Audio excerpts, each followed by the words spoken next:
ഹരേ കൃഷ്ണ. ഹരേ ഗുരുവായൂരപ്പ ശരണം. നമ്മുടെ പൊന്നു ഗുരുവായൂരപ്പൻ്റെ കളഭാലങ്കാര ചാർത്തും ഉച്ചപൂജയും എല്ലാം ഭംഗിയായി കഴിഞ്ഞു കേട്ടോ. നിവേദ്യം എല്ലാം ഉണ്ട്. കുഞ്ഞിക്കുമ്പ് നിറഞ്ഞിട്ടുണ്ട് നമ്മുടെ പൊന്നുണ്ണിയുടെ. എന്നും ശീവേലിക്ക് വെഞ്ചാമരവും ആലവട്ടവും എല്ലാം പിടിച്ചു നിൽക്കുന്നത് കണ്ടിട്ട് കണ്ണിന് ഇന്നൊരു മോഹം അത്രേ. വെഞ്ചാമരം കണ്ണിനും പിടിക്കണമെന്നൊരു മോഹം. ആ രണ്ട് കുഞ്ഞി കൈകളിലും വെഞ്ചാമരവും പിടിച്ചു നിൽക്കുകയാണ് കണ്ണൻ ശ്രീലകത്ത്.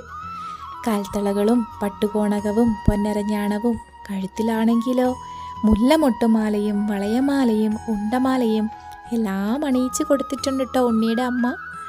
കൈവളകളും തോൾവളകളും സ്വർണ്ണഗോപി, ചെവിയിൽ ചെവിപ്പൂക്കൾ, പൊന്നിൻ കിരീടം, പീലിത്തിരുമുടി, തിരുമുടിമാലകൾ, സർവാഭരണ വിഭൂഷിതനായി നമ്മുടെ കുഞ്ഞുണ്ണിക്കണ്ണൻ തിളങ്ങി നിൽക്കുന്നു. ഹരേ ഗുരുവായൂരപ്പ നവനീത ചോര.